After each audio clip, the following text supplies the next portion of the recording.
sebuah kisah misteri dari lereng gunung yang terlupakan.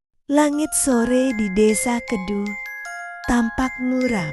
Awan menggantung rendah, menekan udara hingga terasa berat dan lembab.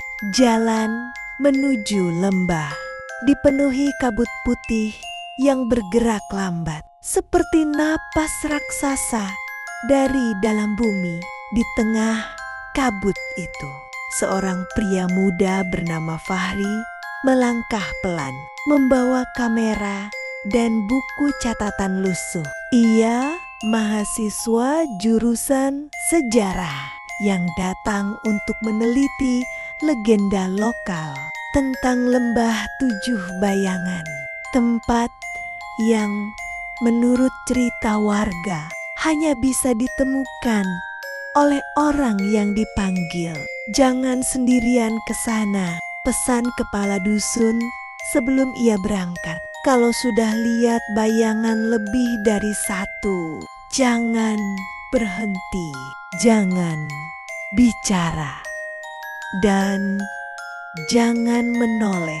Fahri mengangguk waktu itu, tapi dalam hati ia menertawakan kepercayaan itu. Ia bukan orang yang mudah takut. Lembah itu berada di balik perbukitan kecil. Saat ia menuruni jalan tanah, suasana tiba-tiba berubah. Suara burung menghilang, angin berhenti, dan hutan seolah menahan napas. Ia menatap tanah di bawah kakinya, lalu mendadak tertegun. Bayangannya ada dua. Cahaya matahari hanya satu, tapi di tanah muncul dua siluet tubuhnya. Yang satu bergerak bersamaan, tapi yang lain tertinggal setengah langkah. Fahri mencoba tertawa, menenangkan diri. Efek pantulan sinar. Ia melanjutkan langkahnya, tapi semakin jauh ke dalam lembah, bayangan itu bertambah. 3, 4, 5, hingga 7. 7 bayangan dirinya berbaris di tanah. Semuanya bergerak sama persis, kecuali satu. Bayangan paling ujung berdiri diam, seperti sedang menatap balik ke arahnya. Kabut menebal, pandangan mulai buram. Fahri berhenti sebentar, mengusap peluh. Tapi begitu ia mendongak, bayangan-bayangan itu sudah tidak bergerak sama sekali. Ia menatap sekeliling. Tak ada angin, tak ada suara jangkrik, hanya ada bisikan pelan dari arah belakangnya. "Kamu di mana?" Suara itu persis suaranya sendiri. Fahri terpaku, napasnya memburu. Ia ingin menoleh, tapi pesan kepala dusun terus terngiang. Jangan menoleh. Langkahnya goyah. Ia mempercepat jalan, menembus kabut tanpa arah. Tapi setiap kali kakinya menginjak tanah, ia mendengar langkah lain mengikuti. Ritmenya sama, tapi sedikit terlambat.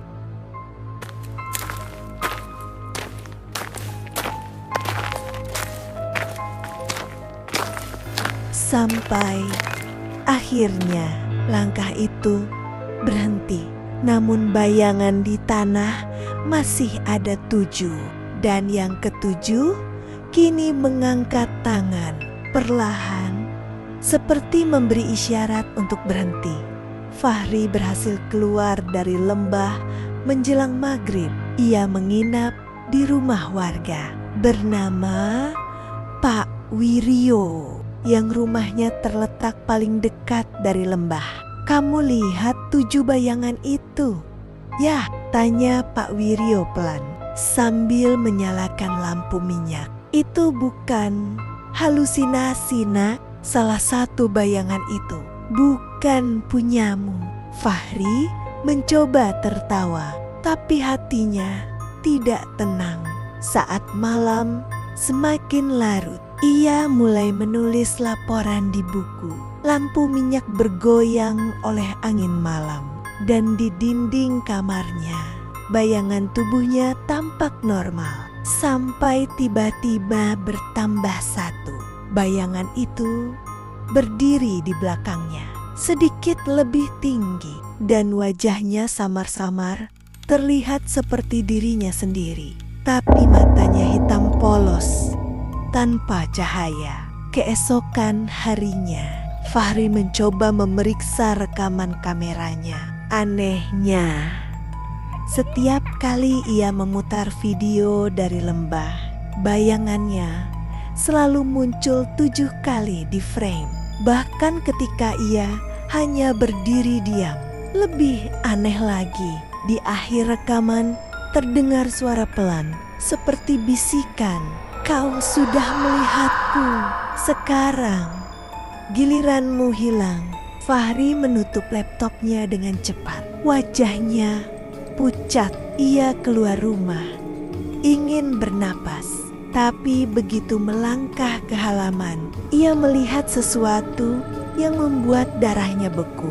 7 jejak kaki di tanah basah memutari rumah dan berhenti tepat di depan pintunya.